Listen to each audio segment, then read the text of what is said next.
Nitesh Sharma ji Oman से। श्री रंज। राधा राधा महाराज जी, आपके चरणों में कोटि कोटि प्रणाम।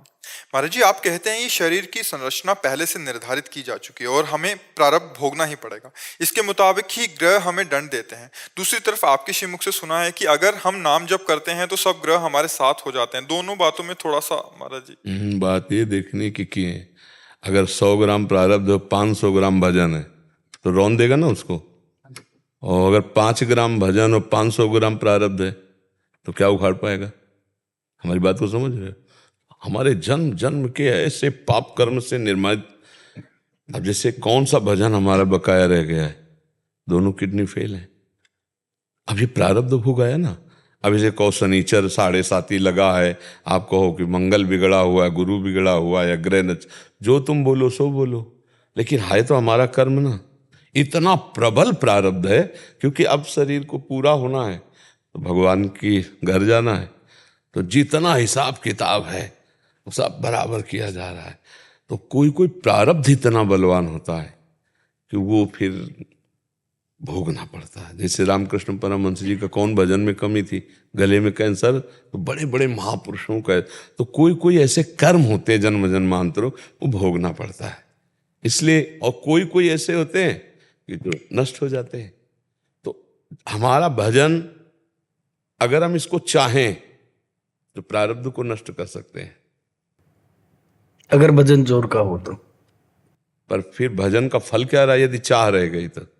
चाह मिटी चिंता मिटी, मनुआ बेपरवाह, जिनको कछो न चाहिए वो सहान के साह। जब चाह ही खत्म है, न जीने की चाह है न मरने का भय है, तो बना रहे कोई। ये गुरुदेव मेरे दूसरे क्वेश्चन में था लेकिन वो आया नहीं था। तो मैं मतलब एंजाइटी का पेशेंट था 5 साल। सारी दवाई वगैरह आपके आशीर्वाद से, राधा रानी जी के बल से सारी दवाइयां छूट गई। तो अब तो इतना हो गया कि मरने का बिल्कुल है ही नहीं भाई अभी। अब बस नाम जप करो। उत्तम बात यह है कि हमको इस माया पर विजय प्राप्त करनी है, आवागमन मिटाना है, छोटे मोटे रोगों को नष्ट करना। ये कोई मतलब ऐसा समझो जैसे मच्छर को मारने के लिए ब्रह्मास्त्र का प्रयोग। कौन ग्रह नक्षत्र ऐसा है जो हमें परेशान कर सकता है? हमारा कर्म हमको परेशान कर रहा है। कोई ऐसा देवी देवता, कोई ऐसी शक्ति नहीं जो हमें परेशान कर सके, हमारा कर्म ही है। अब अगर हम उस कर्म को नष्ट करने में लगते हैं तो हमारी जो यात्रा है वो रुक जाएगी। इसलिए बड़े बड़े संत भोग लेते हैं और भगवान को प्राप्त हो जाते हैं। अगर हम उसको इस समस्या के समाधान में लगाना शुरू कर दें तो इसके प्रति पहला तो ममत्व स्थापित हो जाएगा, और ये सत्य है ये स्थापित हो जाएगा, जबकि ये असत्य है, ये नाशवान है। भगवान ने जब अवतार लिया तो अंतर ध्यान हुए ना, तो मरना तो एक दिन पड़ेगा ना। तो जब मरना ही पड़ेगा तो ये कमाई इधर लगा के क्यों, हम आगे लगा के उन्नति प्राप्त करते हैं, भगवान की तरफ जाते हैं। तो जब हम भजन सही करने लगेंगे तो हमारी बुद्धि शुद्ध हो जाती है, और जब बुद्धि शुद्ध हुई तो इसका महत्व खत्म हो गया। इसका महत्व खत्म हुआ तो कष्ट झेल रहे, कष्ट को सह रहे, पर वो वस्तु प्राप्त हो। कितना आनंद रहता है हम हर समय कि हमारे पास वो शब्द नहीं जो हम आपको बता सके। ऐसे प्रतिपल उन्सार रहता है जहाँ से जैसे मरने से सबको डर लगता है ना, मैं इंतजार कर रहा हूँ उस घड़ी का कि शरीर छूटे और जिनके लिए जीवन भर तड़पे हैं उनके समीप जाकर रहने को मिलेगा, अपने प्यारे के समीप रहने को मिले। मरने से सब जग डरा, मेरो मन आनंद, कब मरी हो कब भेटी हो पूर्ण परमानंद। हाँ, शरीर छूटा मेरे प्रभु मिल गए, बस यही। अब जो कि प्रभु से जैसे किसी ने प्यार किया परिवार से, अब मरने की बात है तो घबरा नहीं जाएगा, क्योंकि जिससे प्यार किया वो सब छूट रह जाएंगे, और जहाँ जाना उनसे प्यार है ले, और कहाँ जाना है कुछ पता ही नहीं है, और जहाँ जाना वहाँ के लिए कोई किराया खर्चा नहीं, तो घबरा तो जाएगा ये आदमी। और घबराता वो नहीं जिसने भजन किया है और जिसको पता है मुझे भगवान के पास जाना है, मुझे प्रियाजू के पास जाना है। अब अपने लोगों को जैसे प्रियाजू भी कहें कि तुम्हें हम अपने पास नहीं बुलाएंगे तो हमें कोई संशय थोड़ी होगा। प्रियाजू भी कह दे कि अपने पास नहीं बुलाओगे, तुम धोखे में हो, तुम हमारे पास नहीं हो, तो हमको उस बात पर भी विश्वास नहीं होगा, क्योंकि जो बात आ गई है अंदर वो उनकी कृपा से आ गई। ये प्रभु कहते हैं हम तुम्हें अपना भगत नहीं मानते, तुम भक्ति छोड़ देंगे क्या? आप मालिक हो, आप मुझे सेवक ना मानो, लेकिन आपके सिवा मेरा तो कोई नहीं है, मैं तो आपको ही मानूंगा। एकाकी प्रेम, भक्त का एकाकी प्रेम भगवान को अधीन कर लेता है, अजित को जीत लेता है। इसलिए बड़ा मस्ती का विषय है। जो लिखा है कि ग्रह नक्षत्रों का कोई प्रभाव भजन आनंदी पर नहीं पड़ता, तो ग्रह नक्षत्रों का हमारे दिमाग पे कोई प्रभाव है नहीं? तो हमारे शरीर पर जो प्रभाव, उसका कुछ हमारे दिमाग पे प्रभाव है नहीं ना। ये भजन का बल है। बताओ हम आपको कैसे बताएं, वो शब्द नहीं है कि मुझे क्या मिला है भगवान की कृपा से, भगवान के भजन से। इसीलिए हम सबको कहते राधा राधा कहो, किसी स्वार्थ से थोड़ी कहते, तुमसे कुछ लेना देना है, यहाँ किसी से कोई फीस ली जाती है क्या? जो हम कह रहे हो तुम्हारे आनंद के लिए। एक तुम्हारे अंदर ऐसा गुफा है जिसमें तुम प्रवेश कर जाओ, पूरे शरीर को आग लगा दी जाए, तुम्हें आंच नहीं आएगी। बस उस गुफा का ताला खोलने के लिए ही भजन है। अपने स्वरूप में, आत्म स्वरूप में जब जीव स्थित हो जाता है, कोई फर्क नहीं पड़ता है। बस खूब नाम जप करो, अच्छे आचरण करो, दूसरों की सेवा करो, इसी से सब बात बन जाएगी, इसी से सब बात।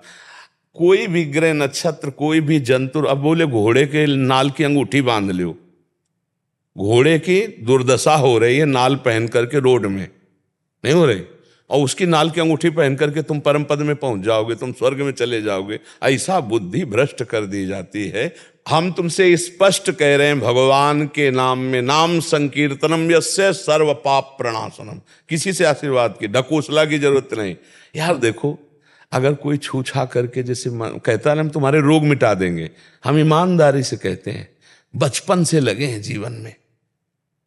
कौन कितना अनुष्ठान करता मुझे तो पता नहीं, मैं बचपन से बता रहा हूं। ब्राह्मण के घर जन्म हुआ था तो बचपन में हमारा यज्ञोपवीत हो गया, और बचपन से निकले तो गायत्री अनुष्ठान, इस मंत्र का अनुष्ठान, ऐसे थोड़ी रहे हैं। कभी हम टांग पसार के आराम से जिंदगी में सोए नहीं, आप ध्यान रखना। बेहोश हो गए वो बात अलग है, नींद में, नहीं तो लगाए आसन, बैठकर हर समय मंत्र ये भोग रहे, समझ रहे। फिर ये जो कहते हैं हम तुम्हारा रोग नष्ट कर देंगे, तुम्हारा ये नष्ट कर देंगे, बोले तुम्हारा ठीक हो गया, तुम्हारा, हम कैसे इस बात पे विश्वास करें? आप पता नहीं, आपको कोई है ऐसा जिसका ठीक हुआ है? वो लाइट आती है वो यार ऐसी लाइटें कब हमको दिखाओ, कहां से आ रही है? वो पेपर में बनाकर पोस्टर में लगा के लगाने वाली तो बात अलग बच्चा, लेकिन ऐसे कभी निकलती हुई हमें या फिल्म में आती होगी वो बात होगी, प्रकट है सीरियल में इन सब बातों में कुछ नहीं रखा। इसलिए राधा राधा कहो, जो दुख सुख आवे उसको भोगो, शरीर में रोग आवे अच्छा डॉक्टर करो, दवाइयां लो, व्यर्थ में समय नष्ट मत करो। कोई छूछा से कुछ नहीं होने वाला। यह बहुत लंबाई की बात कह रहे हैं, बहुत लंबा विचरण किए हुए बड़े बड़े सिद्ध हो। हाँ, ऐसी एक प्रक्रिया है, जैसे आप हमारे प्रिय हो और आपको कोई भयानक कष्ट है, अब हम अपने तप का आपके पास ट्रांसफर करते हैं और वो रोग हम ले लेते हैं, उसे हम भोगते हैं और तुम निरोग हो गए। ये प्रक्रिया है। ये बड़े बड़े महापुरुषों ने ऐसा किया, अपने जनों के रोग को लेकर शरीर में भोगा, क्योंकि उनको कोई फर्क नहीं पड़ना, और अपने जनों, ऐसा प्रक्रिया नहीं है कि छू, ऐसी प्रक्रिया नहीं है। नहीं तो बहुत ऐसी प्रक्रियाएं, गोद में तड़प रहा है जटायु और प्राण त्याग दिया, वो भगवान के स्वरूप को प्राप्त होकर भगवत धाम गया।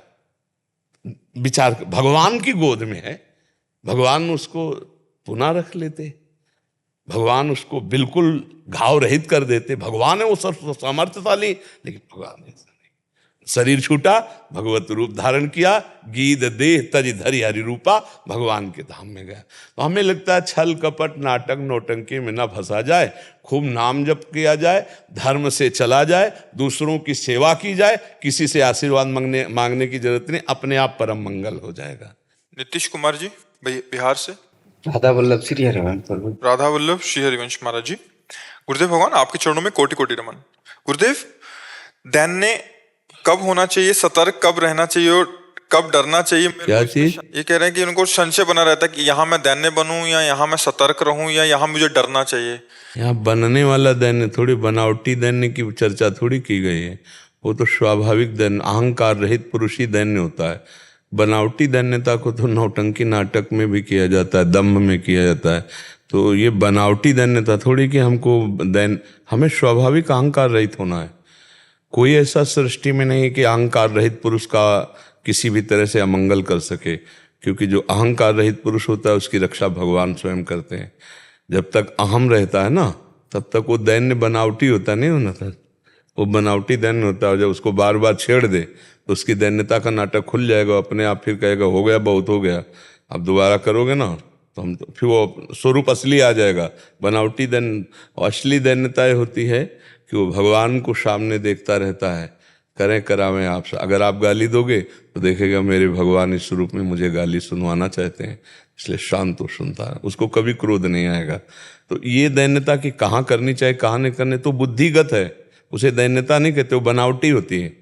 जो स्वाभाविक दैन्यता है वो एक स्वाभाविक दैन्यता में, जैसे विदेशी भाषा में कोई हमें गाली दे तो हमें क्या फर्क पड़ेगा, हम जानते नहीं क्या बोल रहा है, ऐसे हमारी भाषा में हमको गाली दे हमें फर्क ना पड़े, उसे दैन्यता कहते हैं। हमेशा ऐसा लगता है ना प्रभु जी कि देन सामने वाला जब भी बोलते हैं ना कि जिनको देखते हैं कि कुछ मेंटलिटी डिस्टर्ब है या कुछ है, तो बहुत दैन्य उन पे ये लगता है कि इनका ठीक हो जाए सब चीज। अगर मेरे जितना नहीं, आप दैन्य को समझ नहीं पाए हो, आप दया को बोल रहे हो। दैन्य, आप दया को, दैन्य शब्दों का अलग अलग अर्थ होता है। जैसे अब दया है, कोई दिमाग से कमजोर है, कोई असहाय असमर्थ है, रोग पीड़ा आदि में है, जो हमारे अंदर द्रवण क्रिया होती है उसे दया कहते हैं, कि मैं इनको सहयोग करूं मृदु वचन से, धन से, शरीर से, ये हमारा परिहित की भावना, ये दया है। दैन्य एक अलग, जे दीन प्यारे वेद पुकारे, द्रवो सुश्री भगवाना, यही दरबार दीन को आदर रीत समस्त गुणों से समस्त बलों से महान होते हुए भी, देखो हनुमान जी महाराज कैसे दैन्य है। विभीषण से कहते हैं प्रात ले जो नाम हमारा, ते दिन ताहि न मिले आहारा, असमय अधम सखा सुनु, मोहु पर रघुबीर। कितना दैन्य, ज्ञानिनाम अग्रगण्यम बलवताम वरिष्ठम, ऐसे महान होते हुए भी कितना दैन्य है, कितना दैन्य है। इसे भागवतिक दैन्यता और इसे दया कहते हैं। जो आप कह रहे हो ना, इसे दया कहते हैं। अहम कभी नहीं जाता है अपने अंदर से कि मैंने ये तो बच्चा अहम चला गया तो जीवन मुक्त महापुरुष ना हो गए। इसी के लिए तो भजन किया जाता है, इसी के लिए साधना की जाती है। नाम जप करो, दूसरों का हित करो, पाप आचरण मत करो, धीरे धीरे पवित्र हृदय होता जाएगा, अहंकार अपने आप नष्ट होता चला जाएगा। प्रभु जी जैसे कि पिछले बार आए थे ना यहाँ मिलने, तो उसके बाद राधा वल्लभ गए थे, तो ऐसे खड़े थे हम और अंदर से प्रेरणा हुआ कि हमको कुछ मिले यहाँ से, तो माला आई मेरे गले पे, अचानक से पता नहीं चला किधर से आए। उसके बाद हमको ये डर लगने लगा कि इनको कैसे लेके जाए, किन्हीं का पैर नहीं लग जाए, कुछ नहीं लग जाए, तो फिर हम वहीं चढ़ा दिए। तो इसमें कोई खास बात नहीं। जो नाम मिल रहा है, जो उपदेश मिल रहे हैं, उनको पकड़ो तो प्रभु पीछे आ जाएंगे, प्रभु पीछे पीछे डोलने लगेंगे। तो प्रभु की माला है, प्रभु का नाम जप करो, अच्छे भाव करो, जो हम कह रहे समझो, दूसरों की सेवा करो, पाप आचरण जो जानते हो वो ना करो, खान पान व्यवहार में पाप आचरण मत करो, फिर धीरे धीरे आनंद आने लगेगा, धीरे धीरे ज्ञान का विकास होगा। अभी बच्चे हो, भजन करो, ठीक है। शिखा गरोवर जी, सिरसा हरियाणा से। राधा वल्लभ श्री हरिवंश महाराज जी, आपके चरणों में कोटि कोटि प्रणाम। गुरुजी, हमें भजन कैसे करना चाहिए, भजन का क्या स्वरूप है, हमें नाम जप या कीर्तन सामूहिक करना चाहिए या एकांत? भजन का पूरा स्वरूप है नाम जप भी करना, कीर्तन अकेले भी करना, सामूहिक भी करना, और भगवान की लीला कथा अकेले पढ़ना, दूसरों से सुनना, सभाओं में जा कर के सुनना, ये सब पूरा भजन का स्वरूप है। भजन का एक अंग नहीं है, ये संपूर्ण भजन का अंग है। हमको हर समय प्रभु से जुड़े रहना है। रसोई बना रहे हैं, भजन का अंग है, प्रभु को भोग लगाना है, राधा राधा राधा राधा। बर्तन मांज रहे हैं, प्रभु के लिए पवित्र पात्र कर रहे हैं, राधा राधा। घर में सोहनी लगा रहे हैं, प्रभु का मकान है, प्रभु के लिए। पोछा लगा रहे, हाँ। बच्चों को स्नान, बच्चों को श्रृंगारित करके स्कूल भेज रहे हैं, ये हमारे प्रभु इसके अंदर बैठे हैं। पति भगवान का स्वरूप है। ऐसे हम पूरा भजन करते हैं। हमारा भजन का कोई एक अंग थोड़ी कि माला लेके बैठ के भजन करें, सब हमारी चेष्टाएं भजन है। बस हम धर्म युक्त करें, उसमें स्वार्थ की वासना, पाप की वासना, छल कपट न करें, तो हमारी हर सेवा, फावड़ा चलाना जैसे किसान का भजन है, गोली चलाना जैसे से बॉर्डर में खड़ा सैनिक का कर्तव्य, सब अपने अपने कर्तव्य में रहें, वो भजन ही है। बस भगवान का स्मरण करते हुए पवित्र भाव से करें। समझ पा रहे? प्रभु जी, जैसे समूहित में करते हैं तो कई बार प्रक्रिया भाव भी आ जाता है। क्या प्रक्रिया भाव, दोष दर्शन हो जाता है, कह रहे हैं। उनमें किसी में दोष दर्शन हो जाता है, इसलिए तो कहते हैं भगवान नाम कीर्तन करने गए हो कि दोष दर्शन देखने गए हो? अनजाने में किसी को दिल कैसे अनजाने में कैसे हम किसी का दिल दुखा सकते हैं? हम कैसे दिल दुखा सकते हैं अनजाने में? हमें बताइए ना आप। कोई ना कोई बात ऐसी हो जाती है। वो जान के होती है, अनजाने में नहीं होती। हम किसी से क्यों बात करें? अरे हम नाम कीर्तन करने गए हैं, नेत्र झुकाए, और जहाँ कीर्तन हो रहा है तो जो कृष्ण नाम, राधा नाम, जो नाम कीर्तन उसमें डूबते हैं, उठे, प्रणाम किया, चल दिया। हमको दुनिया से क्या मतलब? कीर्तन कौन कर रहा है हमें थोड़ी परिचय, कीर्तन किसका हो रहा है हमको उससे मतलब है। भक्त का मतलब क्या है? जैसे कथा हो रही है तो भगवान की कथा हो रही ना, कौन कथा कर रहा है हमको इससे मतलब नहीं, वो क्या करता है हमको इससे मतलब नहीं। मिठाई की दुकान में जाते हो, आप पूछते हो मिठाई वाले से मिठाई खाते हो कि नहीं भाई? नहीं, हमें पसंद है, हमें 250 ग्राम दीजिए। तुम खाते हो कि नहीं? हमसे इससे मतलब नहीं, मिठाई लाओ। ऐसे ही हम भगवत कथा सुनते हैं, हमें आनंद आ रहा है, भगवान की चर्चा सुनी, प्रणाम किया, चले गए। वो कैसा है, वो कैसा है, हमको क्या देखने को बताओ, कहने हमको का अपना मतलब देखना। मन स्थिर नहीं रहता। जब एकांत में होते तो चंचलता आ जाती है, उसमें जाते तो दो दृष्टि होती है। भैया इसी को तो सुधारना साधना है, इसी को तो सुधारना। जब एकांत में आए, राधा राधा जप रहे, मन भाग रहा है, कहाँ भाग के जाएगा? जाएगा कहाँ? आपके बिना वो जाएगा कहाँ? मन की स्वतंत्र सत्ता नहीं है, आपके बिना सहयोग क्यों कुछ नहीं कर सकता। वो हर चीज आपके सामने लाएगा, आप नकारती रहो। वो आपको दौड़ाएगा, आप दौड़ो मत, आप चुप रहो। वो दौड़ दौड़ के तुम्हारे पास आएगा, कहाँ जाएगा? जैसे समुद्र के जल जहाज का कौवा कितना उड़ेगा, आना तो उसी जल जहाज में पड़ेगा, क्योंकि जल ही जल है। ऐसे ही मन कहीं भी भाग के जाए, आने अगर तो आपके पास ही है, तो छूट दे दो, जाओ, भाग के जाओ, राधा राधा राधा, फिर आ जाएगा।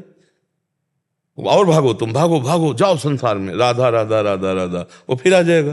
तुम्हारे बिना उसकी सत्ता नहीं है।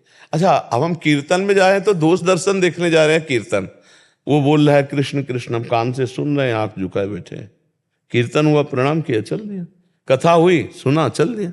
हमको दुनिया से क्या? हमको अपने गुरुदेव से मतलब, अपने शास्त्र से मतलब, अपने संयम से मतलब, अपने भजन से मतलब। भजनानंदी बड़ा सुलझा हुआ व्यक्तित्व होता है। दोष देखने देखो तो वही दोष जो आप दूसरों में देख रहे हो आप में है। अगर आप में नहीं तो दूसरों में दिखाई नहीं देगा, पक्का। जैसे हमसे कहा जाता है, ऐसा पापी आदमी आपके पास है, आपने बैठने क्यों दिया किसी को? तो हम सच्ची कहते हैं, हमको कोई पापी नजर नहीं आता। जब हमारे सामने कोई आता है तो मेरा प्रभु नजर आता है, मेरे भगवान इस रूप में आए, क्या इसको दे दूं, क्या मतलब करूं जिससे खुश हो जाए, ये प्रसन्न हो जाए, इसका मंगल हो जाए। हमें ये आज तक नहीं लगा कि नीच पुरुष है या दम पुरुष है या उत्तम पुरुष है। ये ढांचे हैं, इन ढांचों के मंदिर के अंदर जो बैठा हुआ है बहुत जोर का मालिक है, वो सबके अंदर बैठा हुआ है। हमको वो देखना है या बाहरी देखना है? इसमें बाहर में थोड़ा बहुत कभी कभी ऐसा हो जाता है कि मन में कुछ विचार आ जाते हैं ऐसे। काटो से, विवेक से काटो ना उसे। मन तो न जाने, मन तो भगवान पर कुविचार कर देगा, मन तो गुरुदेव पर कुविचार कर देगा। मन है उसका, वो स्वतंत्र है, वो कुछ भी सोच सकता है। हमें कैंची से काटना है विवेक रूपी का, बस खत्म। सामने वाले से की ज्यादा भक्ति करती हूँ तो मन में कई बार तो प्रेरणा मिलती है, कभी जलन भी होती है। नहीं तो उसके चरण रज लेने की जलन करनी है। भाई देखो, सांसारिक भाव में ये तो बात होती है, वो तो संसार में होता है। और भक्ति में तो तुलसी जाके मुख से धोख्यो निकसत राम, ताके पग की पगतली मोरे तनु की चाम। वो बोला राम, ओहो मेरे प्रभु का नाम धन्य है, उसके चरण छूने का मन, उससे जलन क्यों होगी? देखो गलत है अपना अंतःकरण, आरोपित हम दूसरी जगह कर रहे हैं, गलत हम हैं। बुरा जो देखन मैं चला, बुरा न मिलिया कोई, जो दिल खोजू आप। एक भक्त आए थे, तो कह रहे थे कि जब आपका कोई सत्संग सुनता है तो मुझे बहुत गुस्सा आती है। मेरे महाराज जी ये सत्संग क्यों सुन रहा है? हम कहा तुमने तो फिर वही संसारिकता ला दी इसमें। मेरे महाराज जी को कोई देखे ना, मेरे महाराज जी का कोई सत्संग न सुने, तो ये संसारिकता में होता है। नहीं, संसारिकता में होता है कि मेरा पति सिर्फ मेरा पति है, वो संसारिकता में होता है। जगत पति के लिए तो आप ऐसा नहीं कर सकते, वो जगत का विश्वंभर का पति, ऐसे उनके दास भगवान के दास है। इसमें तो उल्टा होता है, जो मेरे प्रभु से ज्यादा प्यार करे मैं उसके चरणामृत लेना चाहूंगा, मैं उसके चरणों में माथा रखूंगा और मैं उसकी जय जयकार करूंगा और प्रभु से प्रार्थना करूंगा कि काश ऐसा प्यार करना आपके लिए मेरे हृदय में आता, ऐसी भजन की वृत्ति मेरे हृदय में। जलन नहीं होती, उसमें मांग हो जाती है। उनके भजन को देख के लालच लगता है कि मेरे को ऐसा भजन करना कब आएगा, मेरे को इन प्रभु के लिए रोना कब आएगा। जलन नहीं आएगी, ऐसा नहीं, ठीक है ये गलत, अभी अपना अंतःकरण गलत है, इसका सुधार किया जाए, ऐसा नहीं। भक्तों को देखकर तो हृदय लुटता है, नाचता है कि आज मेरे घर हरि के प्यारे आए हैं। आहा, आज मेरा अहो भाग्य, भगवान के भजन करने वालों को मैं देख पा रही हूँ, भगवान की चर्चा करने वालों के पास मैं बैठ रही हूँ, ये तो मेरा अहो भाग्य है। ये अहो भाग्य मनाया जाता है, तो जलन क्यों होगी? कभी कैसा भाव, कभी कैसा भाव, बहुत प्रेम है सखियों से, पर किसी समय में आ जाता तो उसी समय में हमें काटना है। उस भाव का कोई महत्व थोड़ी होता है। गलत भाव आते हैं तो उनका हम महत्व थोड़ी रखते हैं, उनको हम रिजेक्ट करते हैं। हमारे पास डस्टर है, राधा राधा राधा, ये डिलीट करता चला जाएगा, ये मिटाता चला जाएगा। इसीलिए तो हर समय नाम जप करना है, राधा राधा राधा नाम। पर बहुत अच्छा है कि आप अपने अंतःकरण को पकड़ पा रहे हैं, आप अंतर्मुख होकर अपनी बात को समझ पा रहे हैं, कहाँ कमी है, कहाँ मिस्टेक हो, बातें आप रख रहे हैं। ये बहुत अच्छे साधक का लक्षण होता है। पर इनको सुधार लीजिए, आप आगे बढ़ जाएंगे। अवध बिहारी शरण जी, निम्बार्क सदन, वृंदावन से, राधे राधे। श्री हरिवंश महाराज जी, राधे राधे। महाराज जी, दृष्टा, दृश्य, दर्शन, एक ही वस्तु में 3 भाव हैं या अलग अलग भाव हैं, बताने की कृपा करें महाराज जी। 2 तरह से तत्वबोध होता है, व्यतिरेक और अन्वय। अन्वय है, व्यतिरेक नहीं है। दृश्य नहीं है, जो दिखाई दे रहा वो नहीं है। देखने का तरीका नहीं है, जो द्वैत देख रहे हैं तरीका नहीं देखने का। व्यतिरेक, ब्रह्म सत्यम जगन मिथ्या, उमा कहो मैं अनुभव अपना, सत हरिभजन जगत सब सपना। जो दृश्य देख रहे हैं ये सत्य नहीं है, फिर है क्या? जैसे रस्सी में सांप का जो भ्रम हो गया, तो सांप न पहले था, न मध्य में भी है, न आगे भी रहेगा, वो रस्सी ही थी, केवल सर्व का भ्रम हुआ था। ऐसे नानात्व का भ्रम हुआ, केवल भगवान ही है, प्रिया प्रीतम ही है, ब्रह्म ही है। उसी में इस नानात्व का भ्रम हुआ था। तो व्यतिरेक पद्धति से उसका हम पहले त्याग करते हैं। जो ये रूप है, जो ये दृश्य है, जो ये सुख दुख भोग है, ये सब भ्रम है, मिथ्या है। पहले इसका हम त्याग, वैराग्य, उपरति, त्याग। सुख भोग की आकांक्षा पर भोगूंगा नहीं, क्योंकि मुझे भगवत प्राप्ति करनी है। वैराग्य, इसमें सुख है ही नहीं। उपरति, ये भोग ही नहीं तो ब्रह्म है मूर्तिमान। हर वस्तु जड़ चैतन्य सब ब्रह्म है, सब भगवत स्वरूप है। त्याग, वैराग्य, उपरति।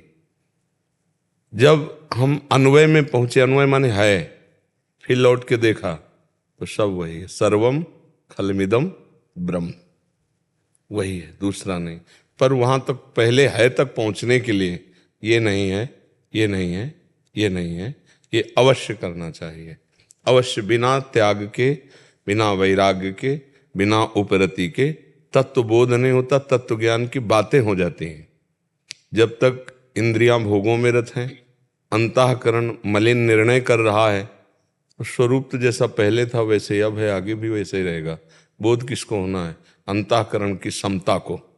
अंतःकरण समत्व को प्राप्त हो जाए, मन बुद्धि चित्त अहंकार में न मान का, न अपमान का, न सुख का, न दुख का, न लाभ का, न हानि का, न जन्म का, न मृत्यु का कोई प्रभाव ना पड़े, तो स्वरूप बोध अपने आप हो जाता है। जैसे निर्मल जल में और शांत जल में जब हम दृष्टि डालते हैं तो नीचे क्या है दिखाई देता है, ऐसे हो जाता है। तो दृष्टा वही, दर्शन वही, दृश्य भी वही। पर दृष्टा को पहले दृश्य से अलग होना होगा। ये भी दृश्य है, मन बुद्धि भी दृश्य है, स्वभाव भी दृश्य है, क्योंकि हम मन बुद्धि को जानने वाले हैं। मैं मन बुद्धि तो नहीं हूं। और फिर ये सारा पसारा भी, ये भी भ्रम है। पहले हम इसका ऐसे त्याग करते हैं, फिर इसके बाद जब गौर से स्थिति में आते हैं और देखते हैं तो सब में वही है, सब कुछ वही है, वही बनने वाला है, वही बनाने वाला है। वासना वासुदेवस्य वासितम भुवनत्रयम् सर्वभूत निवासोस्मि वासुदेव नमोस्तुते। कुछ भी इतना त्याज्य नहीं है, सब कुछ वही है। पर ये पहले नहीं, पहले व्यतिरेक पद्धति, नहीं तो जिसको भोग रहे हो वही वो ब्रह्म है, और तो फिर वो भोग से रति नहीं गई तो केवल ज्ञानी हो सकता, ज्ञान योगी नहीं, ज्ञानी हो सकता, तत्वबोध नहीं। इसलिए पहले त्याग, वैराग्य, उपरति, फिर सत्य वस्तु का विवेक, लोक परलोक के समस्त भोगों से वैराग्य, शम दम उपरति तितिक्षा श्रद्धा समाधान, ये षट संपत्ति और मुमुक्षता, इन चार के बिना ज्ञान अधूरा होता है, तत्वबोध नहीं होता। ये चार होना चाहिए। सत्य असत्य वस्तु का विवेक, लोक परलोक के समस्त भोगों से वैराग्य, शम इंद्रियों का दमन, दम मन का निग्रह, उपरति भोग है ही नहीं, न भोग न भोक्ता, तितिक्षा महान सहनशील, श्रद्धा अपार शास्त्र और गुरु वाक्य के ऊपर, और समाधान चित्त का समाधान हो चुका, कोई संशय नहीं, वही परम तत्व है, कोई संकल्प विकल्प नहीं। और फिर मुमुक्षता, अब मैं मुक्त होना चाहता हूं, घोर मुमुक्षता, प्राणों की बाजी लगाकर अपने स्वरूप में स्थित होने की प्रबल लालसा, ऐसा साधक शुद्ध ज्ञान को प्राप्त हो जाता है। हर्ष जी दिल्ली से। राधा वल्लभ श्री हरिवंश। महाराज जी राधा वल्लभ श्री हरिवंश। महाराज जी, हम जिस रूम में शयन करते हैं उसके चारों दीवारों पर श्री राधा नाम, गुरु जी की छवियां, राधा वल्लभ लाल जी की छवियां कमरे में दीवारों में लगी हुई हैं। महाराज जी, जब हम सोते हैं तो छवियों की तरफ पैर हो जाते हैं, तो उतनी सीमा के ऊपर रखना चाहिए। जैसे हमारी भी कुटिया में राधा नाम लगाए, महापुरुषों की छवि लगाए, तो हम जैसे ऐसे पैर फैलाते हैं, जो सैया है तो उससे एक हाथ ऊपर,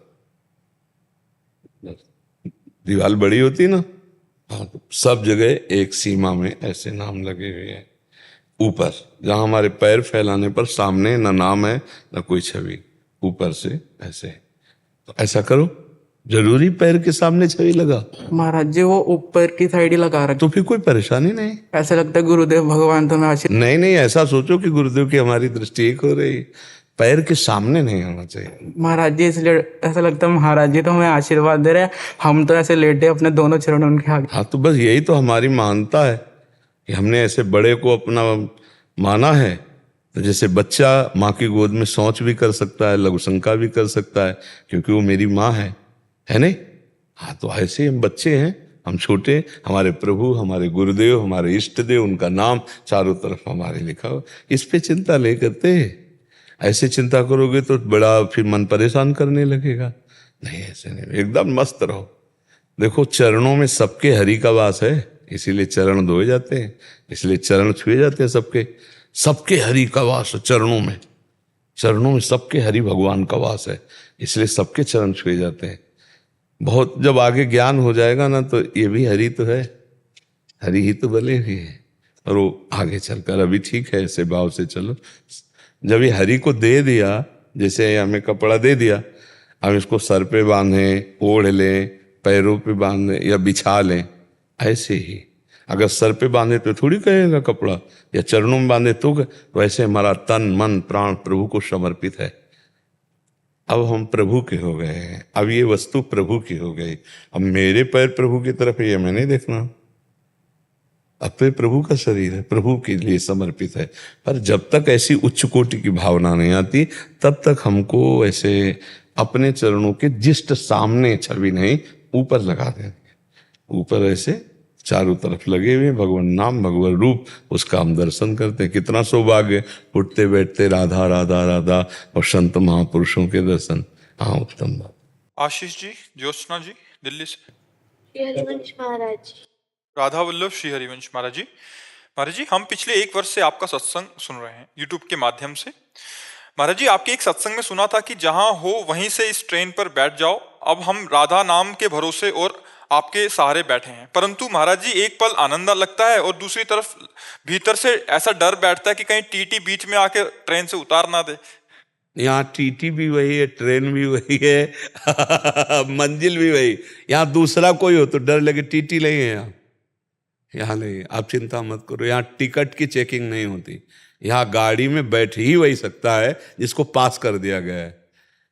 अगर आप राधा राधा बोल रहे हैं तो श्री जी आपको बहुत प्यार करते हैं, तब राधा राधा बोल रहे हैं। आप वृंदावन आए हैं तब श्री जी आपको बहुत प्यार कर रहे हैं, इसलिए आप वृंदावन आए। श्री राधिका कृपा बिनु सबके मनन अगम। भगवान ने कृपा करके हमें मनुष्य शरीर दिया, भगवान ने कृपा करके हमें सत्संग दिया, भगवान की कृपा से भगवान का नाम जिह्वा पे आया। हमें बिल्कुल नहीं डरना, वो बड़े कृपालु हैं। एक बार जिसे पकड़ते हैं उसे कभी छोड़ते नहीं, उनका स्वभाव है। हमारा तो स्वभाव है पकड़ना छोड़ना, लेकिन प्रभु का ऐसा एक बार जिसे, तो अगर हम नाम में प्रीति कर लिए, हमें ये भरोसा हो गया कि मैं गुरु की शरण में हूँ, गुरु की ट्रेन में बैठा हूँ, तो अब चिंता न करें। हम उतर सकते हैं लेकिन वो उतार नहीं सकते, ये पक्की बात है। हम उतरना चाहें तो वो समझाएंगे, पर वो उतरने का अवसर दे देंगे। जैसे बच्चा है, बहुत हट करता, मुझे टॉफी चाहिए, लो टॉफी नहीं, मुझे आपकी गोद चाहिए, और टॉफी फेंक दे तो फिर गोद में ले लेंगे। ऐसे ही भगवान मानो दे दिए, अब हमें भोग चाहिए, हम इस मार्ग में जाना चाहते तो भगवान आपको रास्ता दे देंगे, जाओ।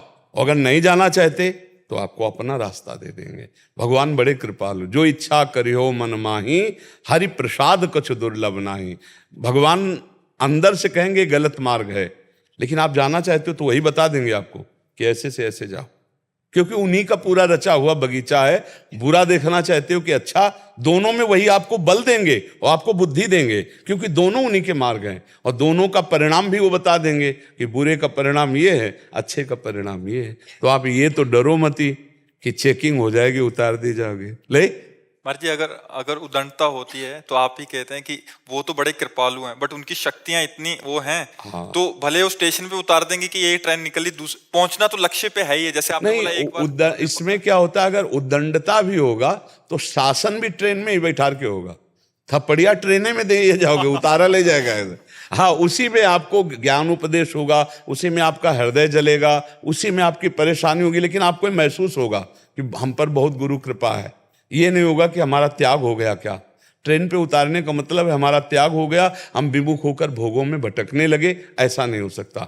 अगर आपसे गलती हो रही, आप उद्दंडता कर रहे हो, तो वहीं आपको दंड मिलेगा, वहीं आपको उपदेश मिलेगा, वहीं आपको संभाला जाएगा। पर भगवान के मार्ग में एक बार कदम रखने वाला, नामे भक्ता प्रणश्यति, उसका पतन नहीं हो सकता, उसका नाश नहीं हो सकता। जी तभी आप कहते हैं कि बैठना आ जाए, बस ये जो सत्संग हो रहा है कि बैठना आ जाए, बस हम भरोसा। जैसे हम आज एक पद गा रहे थे, हमारे माई श्यामाजू को अभिमान, गा रहे थे ना, पीछे गाया करते हमारे माई श्यामाजू को राज। आज एक नया पद मिला था, हमारे माई श्यामाजू को अभिमान, अली माधुरी जी का है कि मैं श्यामाजू के अभिमान से रहता हूँ कि हमारी स्वामिनी, हमारे प्रिया प्रीतम इतने महिमाशाली हैं। यद्यपि मैं नीच हूँ, अधम पे बहुत बड़े का हूँ, इसलिए माया हम पर विजय नहीं प्राप्त कर, हम माया पर विजय प्राप्त करेंगे श्यामाजू के नाम पर, श्यामाजू के कृपा बल पर।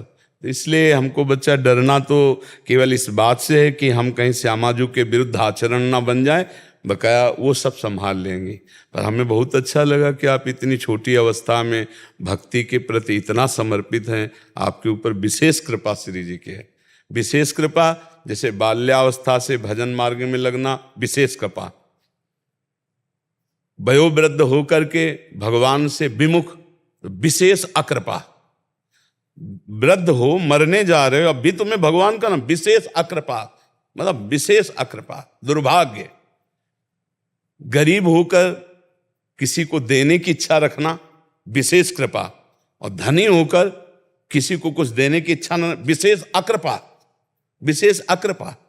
तो ये कुछ लक्षण होते हैं। तो जैसे नवीन अवस्था बच्चा हो तो विशेष कृपा आप पर भगवान की है। चाहे गृहस्थ में जाओगे चाहे विरक्त में, दोनों में महान पुरुष बनोगे। अगर ऐसे ठीक से चलते गए तो एक अच्छे गृहस्थ बनोगे। ऐसे ऐसे गृहस्थ आते हैं कि हृदय शीतल हो जाता है उनसे बात करके कि क्या ज्ञान है, क्या धर्म है, क्या इनका विचार है गृहस्थ होते हुए।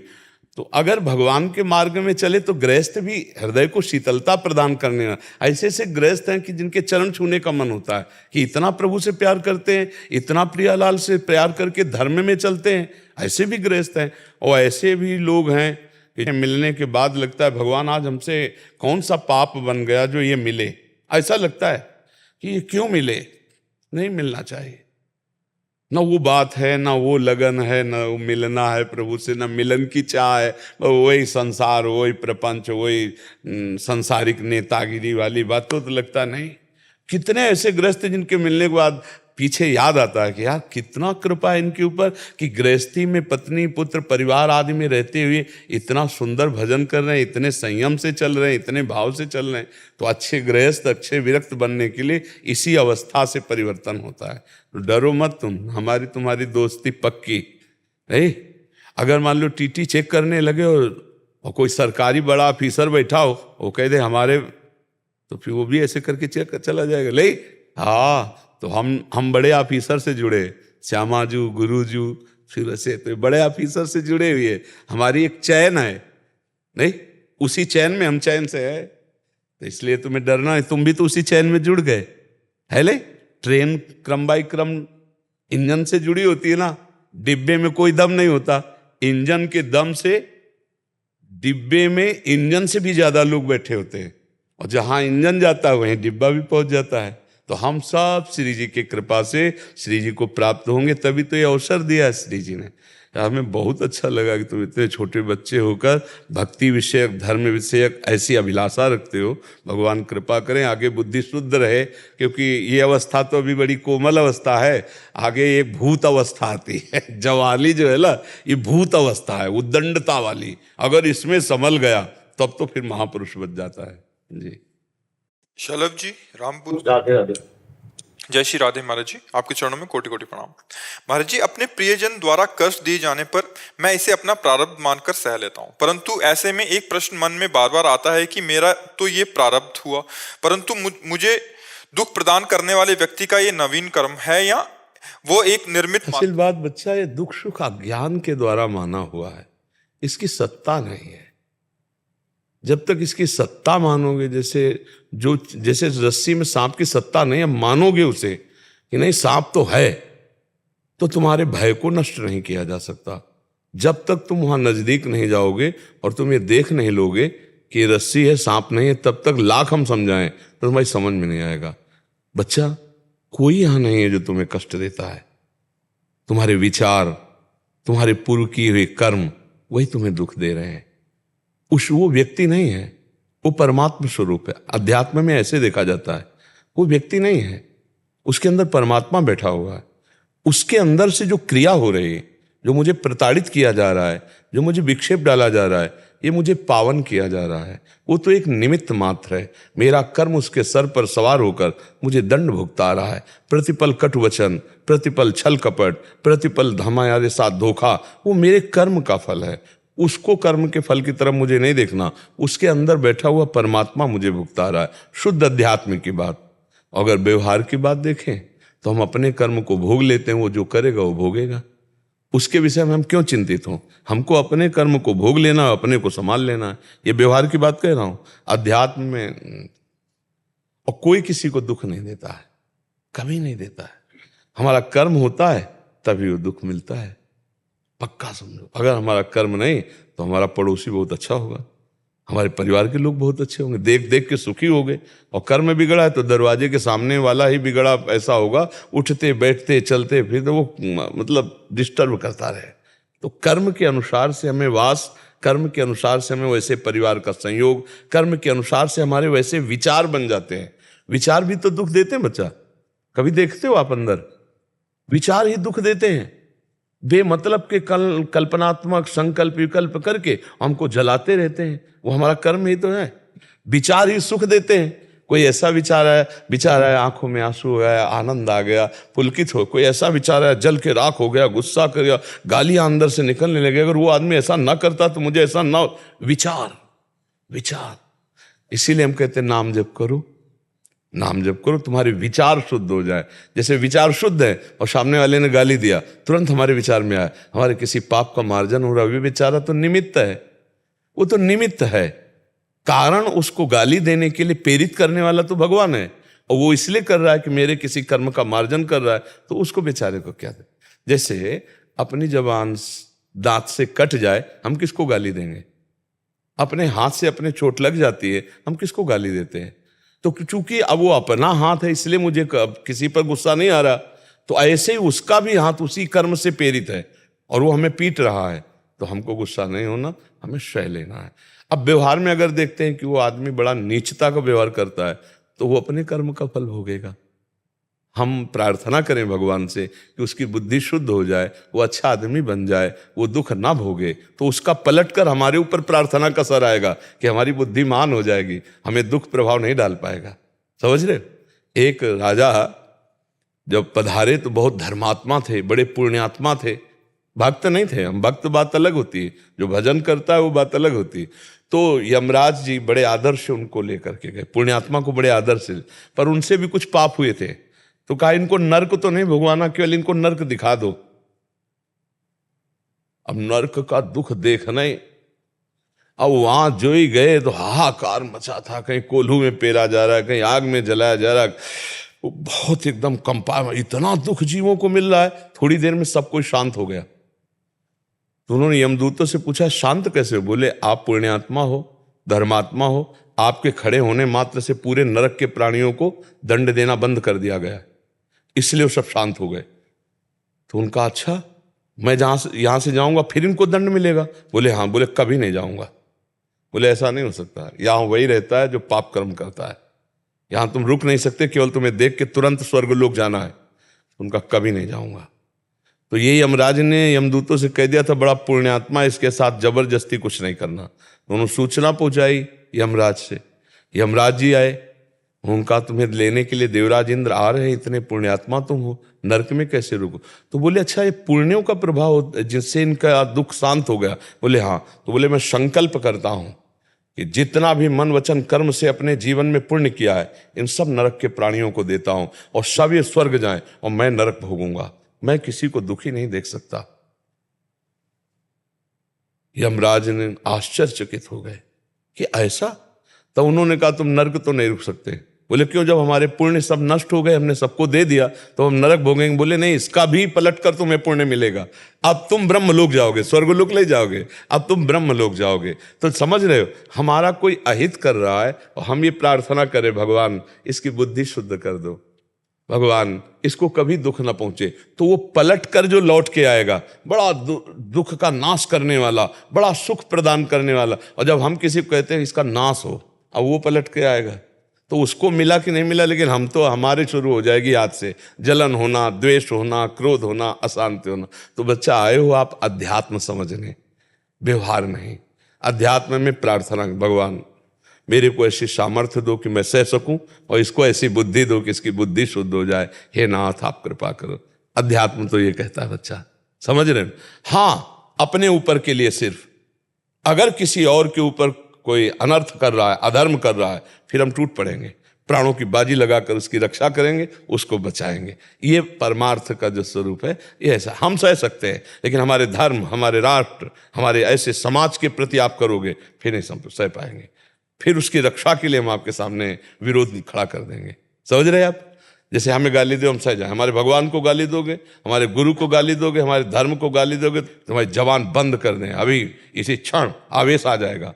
क्योंकि अब उसके लिए फिर नपुंसकता नहीं धारण करनी, उसके लिए कायरता नहीं धारण करनी कि अरे नहीं, अर्जुन कह रहे हैं ना संन्यास लेंगे हम, अपने पूज्य जनों को नहीं काटेंगे। भगवान कह रहे हैं मार इनके गले उतार, या धर्म के पक्ष में खड़े उत्तिष्ठ परंतप, चढ़ा गांडीव में प्रत्यंचा और काट इन सबको।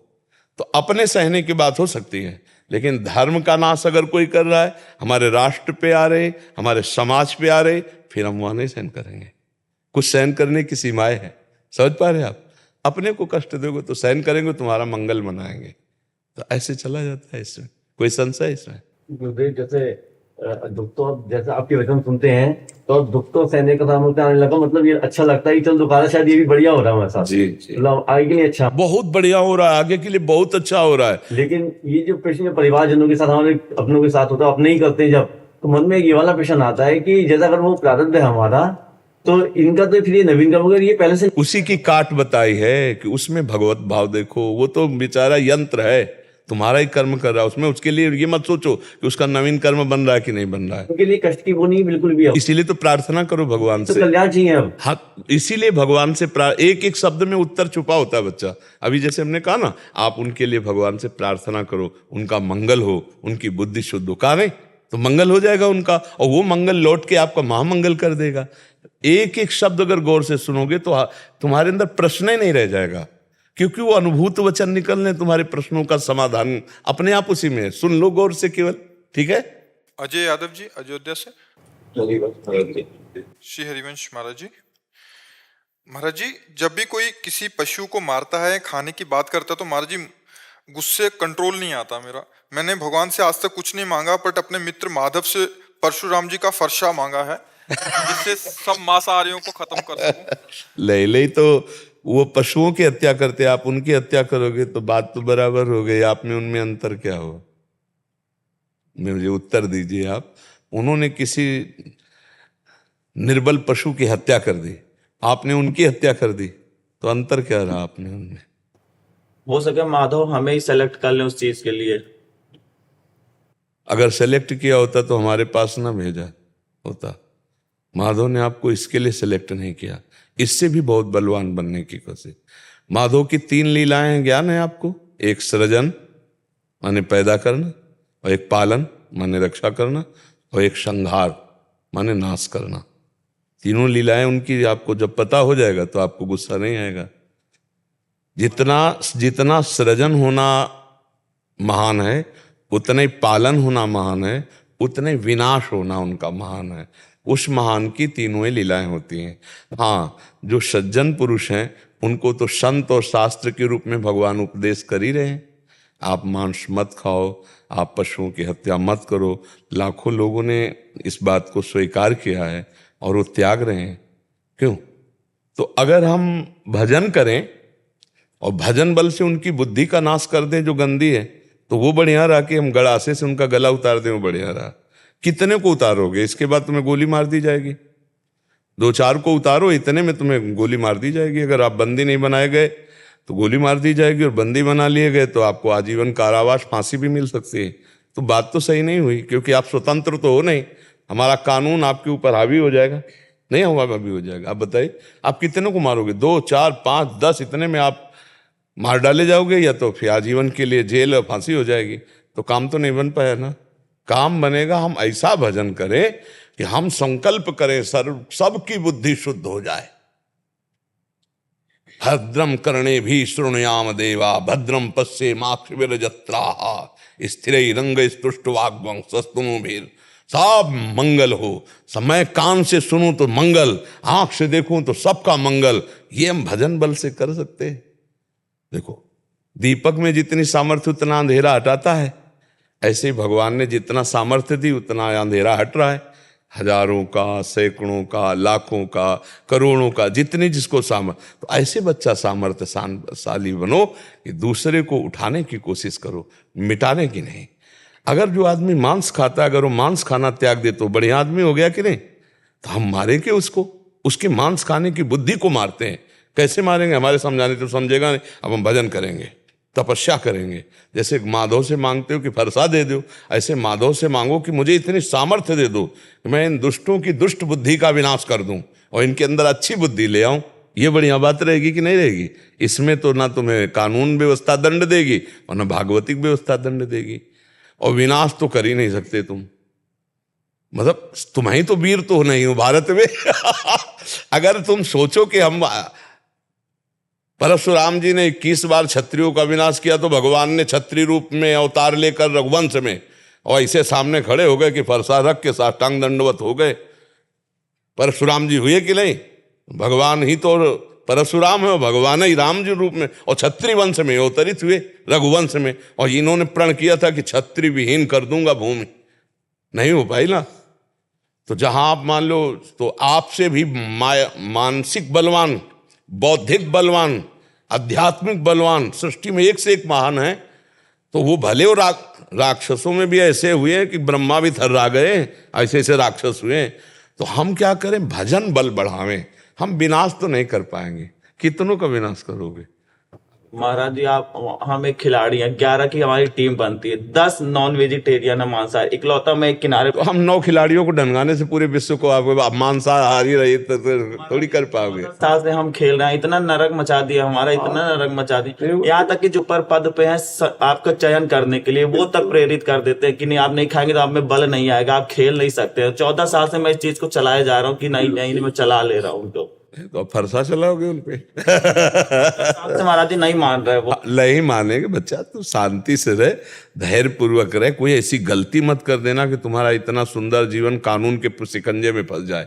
भावुकता को बहुत शासन में, कंट्रोल में रखना चाहिए। नहीं, ऐसी भावुकताएं क्या करती हैं, ऐसी गलती कर बैठती हैं जो कानून के शिकंजे। कानून मानेगा तुम्हारी ये बात कि तुम वो मांस खाता था इसलिए तुमने उसके ऊपर गड़ासा चला दिया? नहीं, केस लगेगा। उसकी हत्या करने का अगर बच गया तो हत्या कर ले के वो जुल्म में आप भी चले जाओगे। बहुत बहुत ऐसा काम मत करना। भजन करो, अपने आप को सुरक्षित रखो और भजन से प्रार्थना करो कि भगवान सबका मंगल करें, सबकी बुद्धि शुद्ध करें। ठीक है? हम कहते हैं शराबी बुरा नहीं है, शराब बुरी है। शराब हटा दो, बढ़िया आदमी हो गया। मांस खाना बंद कर दे, बढ़िया आदमी हो गया। दया आ जाए उसके अंदर, बढ़िया आदमी हो गया। तो पूरा शरीर नष्ट करने की क्या बात है? शरीर के किसी कोने में बुद्धि है, वो बुद्धि खराब हो गई तो हम पूरे मकान को ढा दें? नहीं, हम उस कनेक्शन को सही कर दें। अगर हम में दया आई है, हाँ, तो हम उसके कनेक्शन को, कहीं हम प्रार्थना कर सकते हैं, कहीं हम भजन का बल प्रयोग कर सकते हैं। भजन के बल के प्रयोग से अब हनुमान जी तो है नहीं कि कछु मारिस कछु मर्दिस कछु मिले धरि धूरी। 1000 राक्षस ऐसे पकड़ के ऐसे मसल दिए हनुमान जी ने, मार विध्वंस मचा दिया। वो तो महाबली है। अरे भैया, जान भर जाए कि तुम इतने बलवान हो, रोड में ककड़ी की तरह फटे मिलोगे। ऐसे ऐसे सन की दिमाग के आदमी, बहुत ही राक्षसी स्वभाव है। भजन बल से और दूसरा बल ले न गोल। आतंकवादी चाहते तो हैं पूरी दुनिया को अपने कंट्रोल में कर दें।